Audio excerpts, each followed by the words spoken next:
Hello, good evening everybody. So welcome to Punjab PCS mains current affairs series. हम इसमें कर रहे हैं करंट अफेयर्स। हमने इकोनॉमिक्स वाले स्टार्ट किए हुए हैं। तो in the last class we discuss about the important topic of, जैसे कि माइक्रो फाइनेंस का टॉपिक बड़ा इंपॉर्टेंट है। इकोनॉमिक्स में जो क्वेश्चन आते हैं एग्रीकल्चर पे आने के बड़े चांसेस हैं, बिकॉज पंजाब का पेपर है and Punjab is basically agriculture economy. और एग्रीकल्चर में एक इंपॉर्टेंट टॉपिक आता है लैंड रिफॉर्म्स को लेके। तो in today's class we discuss about land reforms. और उसके बाद हमने कल भी पढ़ा था रूरल एरियाज को लेके, rural development, technology in rural areas. We discuss about Pradhan Mantri Jan धन योजना। तो जो फैक्ट्स मैं आपको करवा रहा हूं तो ये बड़े इंपॉर्टेंट हैं। और in general also PCS mains में अगर आपको मार्क्स लेने हैं, अब आपको इतनी नॉलेज हो गई है कि you can right the logics कि हम ये क्यों करना चाहिए, क्यों नहीं करना चाहिए, क्या करना चाहिए। But what you can be lagging in is you are not supporting that logics with facts and examples. आप ये मान लें, चीज इस पर विश्वास करें कि आपने इतनी इंफॉर्मेशन इकट्ठी कर ली है बिकॉज आपके पास इतना ज्ञान है आफ्टर क्लियरिंग प्रीलिम्स कि आप चीजें लिख लेंगे, बस चीजें फैक्चुअल होंगी ये डाउट है। तो try to ensure in last जो हमारे आपके 20-25 दिन है आपके पास, ट्राई टू बी इंश्योर कि आपके फैक्ट्स इतने स्ट्रांग हों कि आपको पता हो अगर लैंड रिफॉर्म पे क्वेश्चन आएगा तो I am going to use this 5 facts, जिससे मेरा आंसर थोड़ा अलग हो जाएगा। The answer writing is a trust building process. और एग्जामिनर को ट्रस्ट तभी आता है जब आप कोई बात कर रहे हो वो सब्सटेंटिव हो रेदर देन वो हवा की बातें हो। तो ट्रस्ट पैदा करने के लिए you need facts. And in today's topic of land reform and digitisation of land records, हम फैक्ट्स देखेंगे और समझेंगे कि इसमें लैंड रिफॉर्म में इश्यूज क्या हैं और कैसे कैसे चेंज करेंगे। And always give in introduction the context of the question. अगर पूछ रहे हैं कि लैंड रिफॉर्म्स लेके आए, कौन से लेके आए, तो पहले बताओ कि लैंड रिफॉर्म्स को लेके प्रॉब्लम क्या है। फॉर एग्जांपल लैंड रिफॉर्म्स को लेके पहली प्रॉब्लम क्या है, 1.08 hectare was the average farm size in 2015, now it has reduced to decrease हो गया है कितना, 1.08, अ डिक्रीज फ्रॉम 1.15 इन 2010-11। तो 2010-11 में 1.15 था, जो 15-16 में 1.08 हो गया है। मतलब लैंड का साइज कम हो रहा है, मतलब लैंड फ्रेगमेंटेशन हो रही है। And land fragmentation is not good for the agriculture because land consolidation कर रही है गवर्नमेंट कि जितना लैंड कंसोलिडेट होगा उतनी फार्मिंग में इकोनॉमीज ऑफ स्केल आएगा, farmer can use technology and all those things. तो ये पहला इशू है कि हमारा फार्म साइज एवरेज डिक्रीज हो रहा है। You should be able to remember those facts. और सेकंड है less than 10% of land is under non agriculture uses. 25% of total geographic area is forest. तो आपको पता हो कि भाई इंडिया में लैंड का ये कॉम्पोजिशन है, इसलिए हम लैंड रिफॉर्म्स की बात कर रहे हैं। India ranks 154th globally in the registering property indicator of world bank ease of doing business. तो हमें यह है कि लैंड रिकॉर्ड क्योंकि डिजिटाइज नहीं है, उनमें डिस्प्यूट हैं, तो तभी लैंड रजिस्ट्री को लेकर इशू है। तो these things impact the ease of doing business. जब तुम्हारी क्या नहीं हो रही है, रजिस्टरिंग प्रॉपर्टीज नहीं है, तो लैंड एडमिनिस्ट्रेशन को स्ट्रॉन्ग करने की जरूरत है। तो this I am giving you as a context, when the question comes you can write in these points in the introduction itself.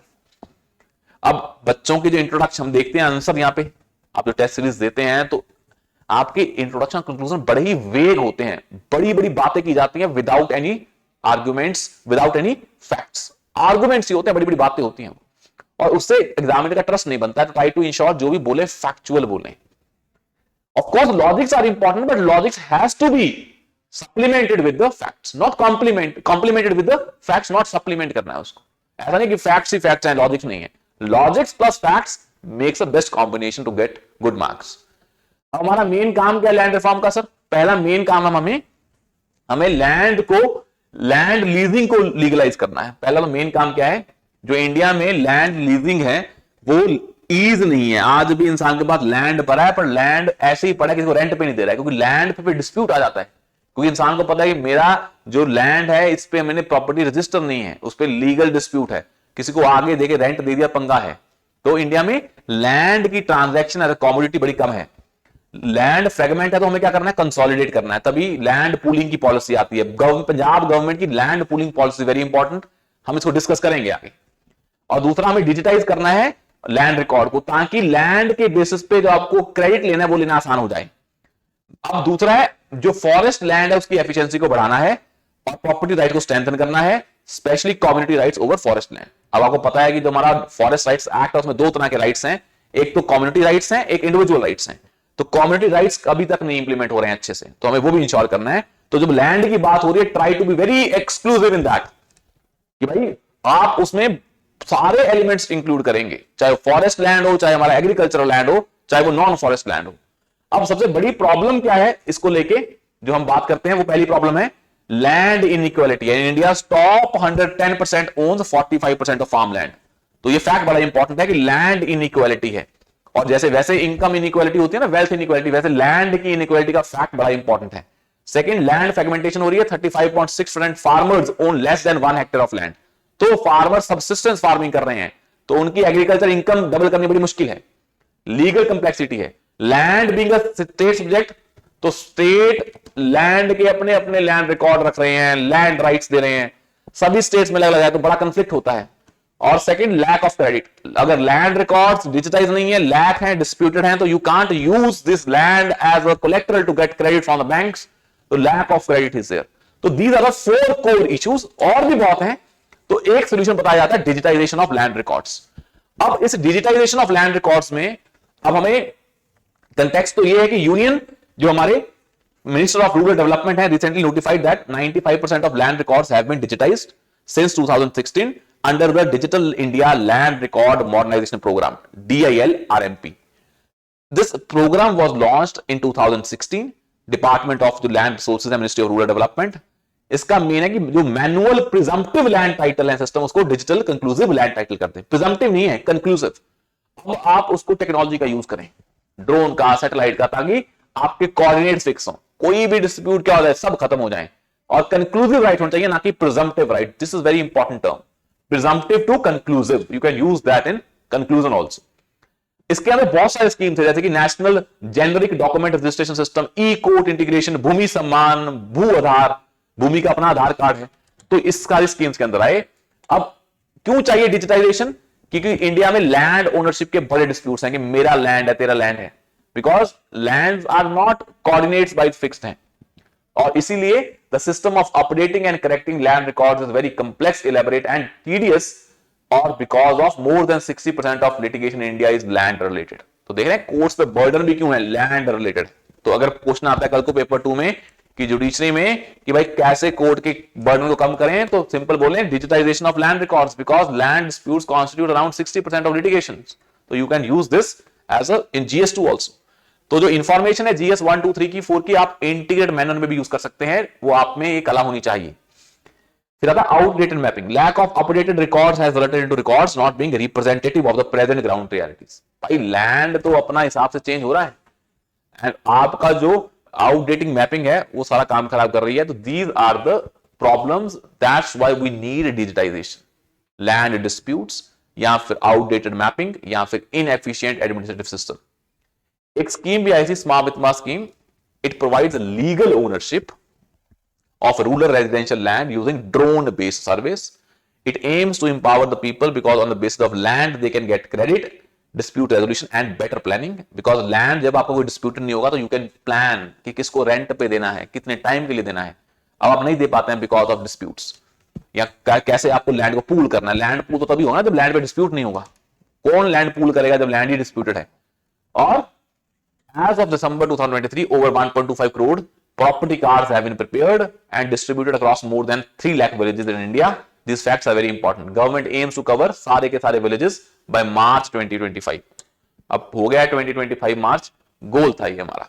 ये करने की जरूरत नहीं है इकोनॉमिक्स वाला, ये इतना इंपॉर्टेंट नहीं है। अब आता है unemployment in India and revamped public labour force survey. अब अगर PCS चाहे तो अनएम्प्लॉयमेंट पे पूछ सकती है कि कैलकुलेट करने के कौन कौन से तरीके हैं। अगर बड़ा ही इनको क्या करना है, कंसेप्चुअल क्वेश्चन पूछना है, या बड़ा ही थ्योरेटिकल क्वेश्चन पूछना है, या स्टैटिक क्वेश्चन पूछना है, तो this question can be asked. अब पहली चीज आती है कि इंडिया में अनएम्प्लॉयमेंट रेट क्या है, रीजंस क्या है और कैसे दूर करें। फिर देखेंगे कि हमने कैसे सिस्टम को रिवैम्प किया है, कौन सा सिस्टम हमने रिवैम्प किया है। तब देखें, पहला तो इंडिया में एज पर जो अप्रैल 2025 का डाटा है, unemployment rate was 5.1%, labour force participation rate was 59.6%, urban employment was 6.5%, youth unemployment was 10.8%। तो ये नंबर आपको पता होना चाहिए। अब ये नंबर ही आपके इंट्रोडक्शन को सेट करेंगे, फिर आप बताएंगे। ये as per periodic labour force survey है, जो इसका डाटा था 2024 का। अब आता है रीजन बिहाइंड हाई अनएम्प्लॉयमेंट। एक आता है सबसे बड़ा अनएम्प्लॉयमेंट का मेजर रीजन क्या है, डिमांड सप्लाई मिसमैच। कंपनीज को जो स्किल्स चाहिए वो नहीं है यूथ के पास, बिकॉज एकेडमिक इंडस्ट्री लिंकेज बड़ी वीक है। कॉलेज पढ़ा रहे हैं अपने हिसाब से, इंडस्ट्री को चाहिए अलग टाइप की लेबर फोर्स। और जैसे ही ये आर्टिफिशियल इंटेलिजेंस आया है, नाउ स्किलिंग, रीस्किलिंग, अपस्किलिंग, ये सब कुछ बड़ा इंपॉर्टेंट है। आज वो नहीं है स्किलिंग एक बार ले ली और चलती रहेगी वो लंबे टाइम तक। Now you have to reskill again and again if you want to remain relevant in the job market. It's very important aspect. So India's population exceeds 1.4 billion, nearly 65% of whom are of working age, और ये demand mismatch है। ये तो population का reason हो गया है, demand supply mismatch, कि पॉपुलेशन बहुत ज्यादा है, जॉब उतनी नहीं बन सकती है, इसलिए अनएम्प्लॉयमेंट ज्यादा है। एक demand supply mismatch in terms of skilling भी है, स्किल मिसमैच बोल देते हैं उसको। Only 4.4% of youth aged 15 to 29% have received formal training as per economic survey 2023-2024। India में अराउंड 5% लिख दें, 5% of Indian youth 15 to 29% age is formally skilled. Jobless growth, India में economic growth is capital intensive. Industries में AI आ रही है, drones आ रहे हैं, तो पूरा का पूरा लॉजिस्टिक सेक्टर ऑटोमेटेड हो गया है। तो जो हमारा प्रॉब्लम है, जॉबलेस ग्रोथ हो रही है। सर्विसेज सेक्टर ज्यादा स्ट्रॉन्ग है, वहां पे जॉब्स नहीं है, पर आपका आउटपुट ज्यादा है। तो तभी बोलते हैं कि आप फोकस करें किस पे, जो हमारी आपकी इंडस्ट्री कौन सी है, टेक्सटाइल इंडस्ट्री है, this is very labour intensive. Food processing industry is very labour intensive. Try to focus on those areas which provides more jobs. ये क्वेश्चन यूपीएससी में भी आया था, यहां पे भी आ सकता है। How to deal with the problem of jobless growth. अब अगर आप कैपिटल इंटेंसिव जाते हैं तो आप कॉम्पिटिटिव बनते हैं, जॉब पे फोकस करते हैं तो कॉम्पिटिशन चली जाती है, पर जॉब्स मिल जाती हैं। तो क्या कॉम्पिटिटिव रहे या जॉब्स ने, कैसे डील करें? तो इट्स इंपॉर्टेंट क्वेश्चन। तो फोकस इज कि भाई आपको सारे काम करने हैं, आप ये इंश्योर करें कि वही इंडस्ट्री पे फोकस ज्यादा करें जहां पे ज्यादा जॉब्स क्रिएट होती हैं, जिनकी employment elasticity is very high. तो you can focus on those areas. Dependence on agriculture, around about 45% of total workforce is engaged in agriculture. Seasonal employment है, सीजनल एम्प्लॉयमेंट है, जैसे ही सीजन गया फिर क्या हो जाएगा, अनएम्प्लॉयमेंट। और रूरल एरियाज आर नॉट, वहां पे इंडस्ट्रीज नहीं है, वहां पे टेक्नोलॉजी नहीं है। तभी तो हम कल पढ़ा था कि टेक्नोलॉजी भी लेके आनी पड़ेगी वहां पे, और इंडस्ट्रीज भी लेके आनी पड़ेंगी। तभी बोल रहे हैं फूड प्रोसेसिंग इंडस्ट्री कहां पे लेके आओ, रूरल एरियाज में लेके आओ, एग्रीकल्चर बेस्ड इंडस्ट्री है वो भी। Slow industrial and manufacturing growth because India missed the manufacturing sector, directly jumped from agriculture to services, and technological advancement is also the reason. अब low female force labor force participation है India में। female labor force participation rate was around 37% in 2022-23, significantly lower than global average 47%. तो female because of social factors are not participating in labor market, तो of course वो unemployed ही रहेंगे। अब उस reasons क्या है, because of patriarchal nature of the society, सब mindset है, वो भी इसके रीजंस हैं। तो economics is not independent of society और पॉलिटी। दैट्स व्हाई हम पढ़ते हैं पॉलिटिकल इकोनॉमी या सोशियोलॉजिकल इकोनॉमी पढ़ते हैं। Economy is not independent discipline. Key changes in the revamped PLFS survey. अब इसमें चीजें देखें, बड़ी इंपॉर्टेंट है। हम availability of monthly estimates of key labour market indicators at the country level, की चेंजेस जो हमने किए हैं फ्रॉम जैन के बाद, हम monthly estimate of key labour markets, ताकि हमारे पास डाटा बड़ा प्रिसाइज होना चाहिए, मंथली एस्टिमेट्स भी होनी चाहिए। Extending quarterly estimates to rural areas, जो हमारा सीडब्ल्यूएस है, उसमें हम पहले क्या होता था, पीएलएफएस सर्वे था जो क्वार्टरली लेबर देता था, वो सिर्फ अर्बन एरिया के लिए देता था। अब हम उसको रूरल एरिया के लेके आ रहे हैं, ताकि हमें रूरल एरिया की पिक्चर भी क्वार्टरली पता लगती रहे, पहले वो ईयरली पता लगती थी। अब from year 2025 annual PLFS results will be based on calendar year, not financial year. Enhanced sample size 2.6 times increase in sample household, ताकि डाटा और अच्छा है। तो ये मैं इसलिए बता रहा हूं, कल को ये ना आ जाए कि बताओ पीएलएफ सर्वे में क्या क्या चेंजेस किए गए, काम ही खत्म हो जाएगा फिर आपका, अगर ये फैक्ट्स नहीं बताएं तो। Improved geographical representation, now district has been made the primary geographical unit. District को बना रहे हैं, हाउस होल्ड ज्यादा लेके आ रहे हैं, मंथली लेके आ रहे हैं, रूरल एरिया में जा रहे हैं। Improved social indicators data availability, additional details about educational land lease out, household usually monthly income is now covered, ताकि हमें ब्रॉड डाटा सेक्टर मिले, सोशल इंडिकेटर्स के बारे में पता लगे, rather than just unemployment या employment. Issues with the methodologies to compute employment related indicators, inconsistencies in data due to differences in sampling method, survey timing. आपका अनएम्प्लॉयमेंट का rate कोई बताता है कुछ, कोई बताता है कुछ, बिकॉज ऑफ डाटा सैंपल ही अलग अलग है, तो टाइमिंग अलग अलग है। अब CWS counts individuals as unemployed if they worked greater than 1 hour in a preceding week. तो ये हमारा वीक, जो वीकली स्टेटस होता है, वो बताता है कि पिछले वीक में आपने अगर एक घंटे से ज्यादा काम किया तो you are employed. Unmatching definition, the Indian definition of employment does not meet with international standards. तो भाई आपके आपको बताना ना आप किसको मानते हो एम्प्लॉयड, किसको मानते हो अनएम्प्लॉयड। अगर वही अलग अलग है तो रेट भी अलग अलग आएगा। Restrictive nature of many surveys. Quarterly employment survey is presenting employment data but does not present unemployment numbers. Recommendation बनी थी आयोग, उनका फोकस है कि आप जितना भी डाटा इकट्ठा करें लेबर स्टैट्स पे, वो actual data on actual hours work to better reflect the under employment. तो भाई आपको प्रिसाइज करना पड़ेगा, डाटा सैंपल साइज बढ़ाना पड़ेगा और बड़ा एग्जैक्ट होना पड़ेगा। अभी किसको मानते हैं एम्प्लॉयमेंट, किसको अनएम्प्लॉयमेंट। बड़ा ब्रॉड रखेंगे तो numbers will not tell you the reality. अगर रियलिटी नहीं पता लगेगी तो क्या ही फायदा उसका। अब नेक्स्ट आता है हमारा gig economy and stagnant wages. Gig economy and stagnant wages, पर उससे पहले इंपॉर्टेंट आता है skill development and bridging global work force gaps. ये बड़ा इंपॉर्टेंट टॉपिक है, फिर हम पढ़ेंगे गिग इकोनॉमी पे। पहले पढ़ते हैं जो हमारा ये टॉपिक है स्किल डेवलपमेंट। अब हमने आपको पहले बता दिया ये कि इंडिया में 4.4% of youth from 15 to 29 years is formally skilled, ये आपको बता दिया हमने। अब 65% of Indian population is under 35। अब ये हमारा क्या होता है, डेमोग्राफिक डिविडेंड है कि 65% of India population is under 35, मतलब they are employable, improved employability. Quality jobs, over 90% of India's workforce continues to be employed in the informal sector primarily due to inadequate skill. Quality jobs नहीं है। Changing market because of the जो WEF की future of jobs report थी, in the next 5 years 23% of jobs are expected to change globally because of AI and all those things। अब वो जो jobs AI कर सकती है that will not be performed by the humans, तो ये सारे के सारे 23% jobs क्या हो जाएंगी, irrelevant हो जाएंगी। तो this is the condition of skills mismatch, jobs या फिर dividend, that demographic dividend that you have.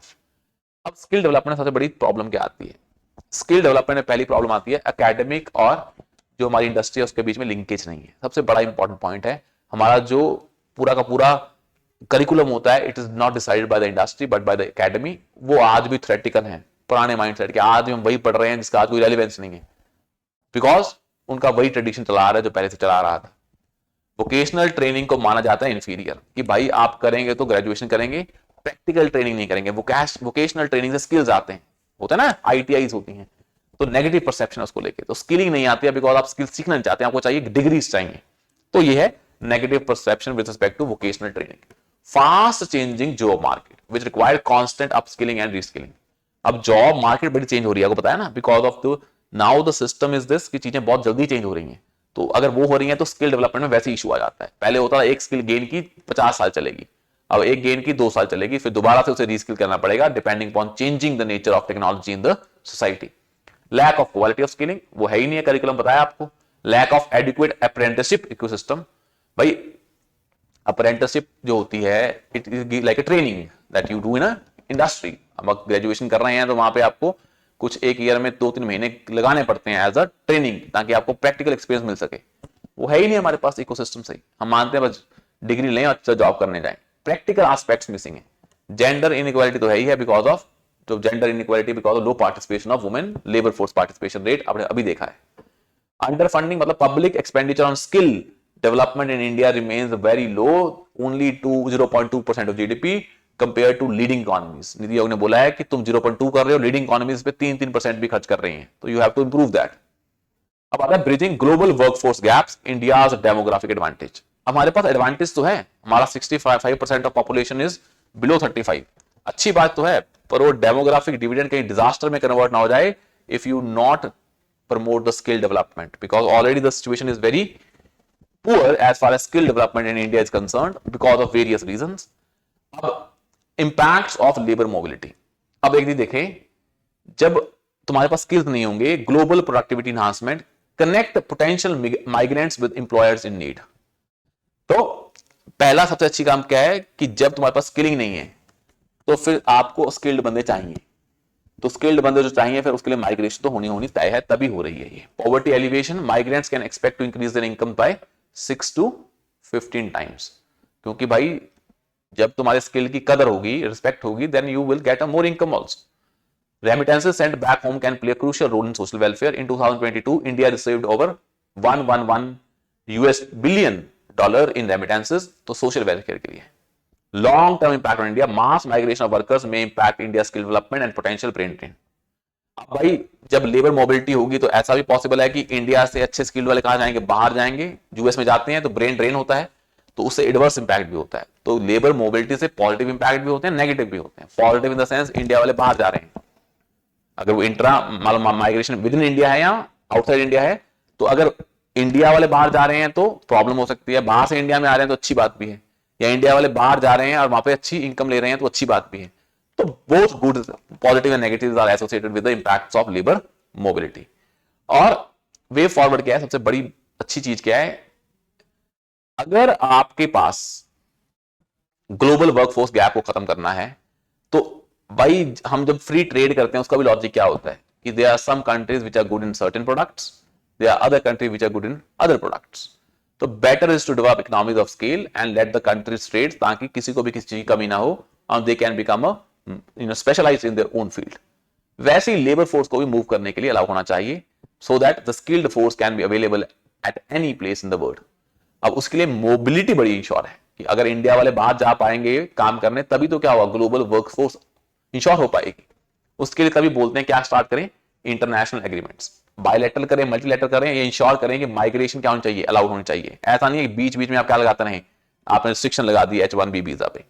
Lower mobility coast बड़ी कम होनी चाहिए। डबल टैक्सेशन अवॉइडेंस एग्रीमेंट होता है ना, तो टैक्स आपको एक बार देना पड़ता है इंडिया और यूके में, वो अच्छी बात है ताकि आप बाहर जाने की जो कॉस्ट है वो इतनी ना हो, opportunity cost. Aligning with global demand, match India labour supply, जो आता है ना इंडिया का जो डायस्पोरा बाहर है, हम ट्राई करते हैं उनको स्किलिंग दें ताकि वो जब बाहर जाएं तो उनको जॉब्स अच्छी मिल पाए। तो ग्लोबल डिमांड के हिसाब से स्किलिंग करें।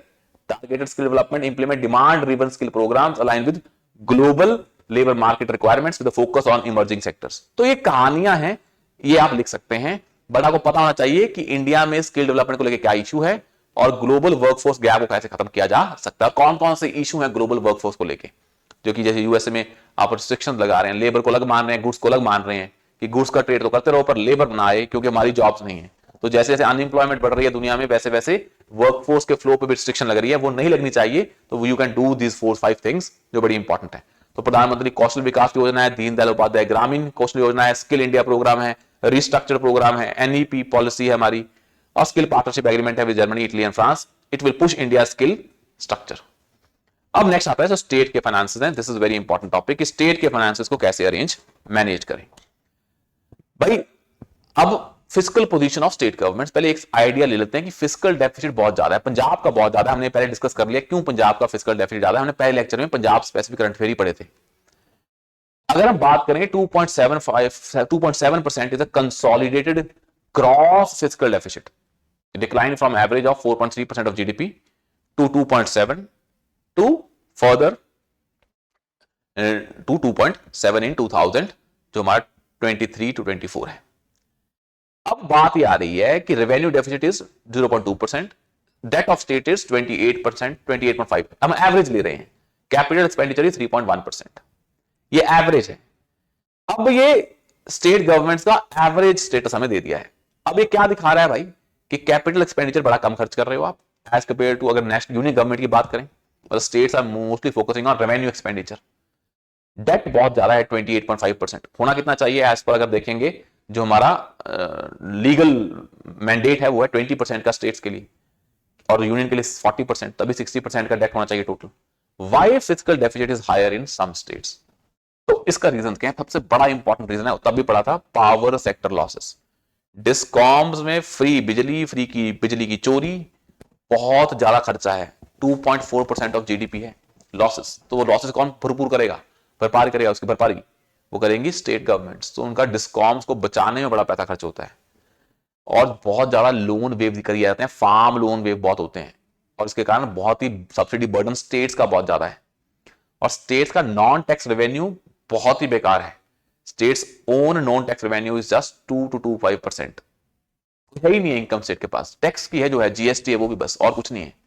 यहाँ पे जो वैट लेते हैं पेट्रोल और लिकर पे वो है, यहाँ जो जीएसटी है, और उसके अलावा स्टेट के पास कोई इनकम ही नहीं है। नॉन टैक्स तो बिल्कुल ही कम है। Reduction in transfer of money from centre to state due to end of the GST compensation cess खत्म हो गया है। रिडक्शन ऑफ फाइनेंस कमीशन की ग्रांट्स हो गई है 41%। तो टोटल जो ट्रांसफर हो रही है मनी सेंटर टू स्टेट में वो 18% की उसमें कटौती आई है, डिक्रीज्ड बाय 18%। तो स्टेट के पास वैसे ही पैसा नहीं है, तो स्टेट के पास पैसा सेंटर से नहीं आ रहा, उसके पास कुछ नॉन टैक्स रेवेन्यू नहीं है, सब्सिडी ज्यादा दे रहा है, पावर सेक्टर के लॉसेस बढ़ रहे हैं, उसके कारण फिजिकल डेफिसिट और बढ़ रहा है, जो एवरेज कितना हो गया हमारा 28.5%। अब इश्यूज क्या आते हैं in physical management in states. अब too many central government schemes. अब जब भाई सेंट्रल गवर्नमेंट की बहुत ज्यादा स्कीम्स हैं, लिमिट्स स्टेट स्पेंडिंग फ्लेक्सिबिलिटी। अब स्टेट को इतनी सारी गवर्नमेंट की स्कीम है, अगर कोई स्टेट इंप्लीमेंट नहीं करेगी तो वो फायदा स्टेट को नहीं मिलेगा, करेगी तो मिलेगा, तो इसलिए स्टेट को वो करना पड़ता है। तो स्टेट की वैसी हालत खस्ता है फाइनेंशियल, तो और खस्ता हो जाती है। एब्सेंस ऑफ फिस्कल डाटा, भाई उनके पास डाटा ही नहीं है स्टेट के पास कि क्वार्टरली कितना खर्च होता है, वो मैनेज तो कर पाए। तो data is everywhere is important, without actual data you can't plan your things. तो पहला ये है delay in setting up of state finance commission. Union finance commission तो बैठता है हमेशा, पर स्टेट फाइनेंस कमीशन में डिले होते हैं, उसके कारण फंड ट्रांसफर नहीं होते लोकल बॉडीज को, और वो प्लान नहीं हो पाता है। तो होना चाहिए, जैसे इंडिया में फिक्स है तो वैसे यहाँ पे भी होना चाहिए स्टेट्स में। Rising uncertainties because of trade war, economic, climatic and geological factors. Physical risk और बढ़ गए हैं कि ट्रेड भाई पता ही नहीं है, अनसर्टेनिटी ज्यादा बढ़ रही है, ट्रेड एग्रीमेंट क्या हो रहे हैं, वॉलेट हो रहे हैं, तो ऐसे ही हो रहा है काम। तो इसलिए physical management of states manage नहीं हो पाती है। What is the way forward, recommendations of report. अब पहला आता है नेक्स्ट जनरेशन फिजिकल रूल्स। पहले काउंटर सिक्लिकल फिजिकल पॉलिसी ये होनी चाहिए। भाई फिजिकल पॉलिसी काउंटर होती है कि जब तुम्हें पता हो स्टेट को कि चीजें अच्छी जा रही हैं तो पैसा सेव कर लें, जब खराब है तब यूज करें। रिस्क बेस्ड फिजिकल फ्रेमवर्क होने चाहिए। For example states with higher debt levels में require stricter physical rules. Medium term expenditure framework, ऐसा ना हो कि अगर इकोनॉमी अच्छी जा रही है तो पैसा और खर्चते नहीं। तो try to be a counter cyclical physical policy. Data driven होनी चाहिए, डिस्कॉम के लॉसेस को सही करो, पावर जो है पावर लॉसेस हैं तभी काम खराब हो रहा है। It requires all the current and revenue expenditure be finance from current revenue. और मतलब ये गोल्डन रूल इंप्लीमेंट करो, जो भी आपको खर्चा करना है रेवेन्यू में वो रेवेन्यू काउंट से आए, जो भी आपको कैपिटल में करना है वही बोरिंग हो। मतलब you should not borrow a money for a revenue expenditure, the state should not borrow money to provide subsidy, state should borrow money to have a capital investment to build infrastructure. This is the golden rule of economy. adherence to debt to state GDP जो हमारी है उसके targets को। The 15th Finance Commission recommended debt to gross state domestic product ratio of 20% for states by 2025 to 26, highlighting the need for the prudent borrowing। वही जो हमारी ये 15th Finance Commission का भी है, या ये Fiscal Responsibility Budget Management Act में भी सेम ही चीज है। तो you have to ensure these things, तभी ये fiscal status of states will improve। But for that matter, in introduction you will write about the fiscal position of the state governments, and these facts are important for that। and in the next class we will discuss about the other things जो हमने पढ़ना है। Taxation को लेके questions आते हैं और वो हम नेक्स्ट क्लास में डिस्कस करेंगे। And this PDF is available on civil with Akash telegram channel. पूरी की पूरी इकोनॉमी की पीडीएफ एक ही है 50 पन्नों की, तो you can refer that PDF. जो टॉपिक हम डिस्कस कर रहे हैं you can follow accordingly. Thank you so much.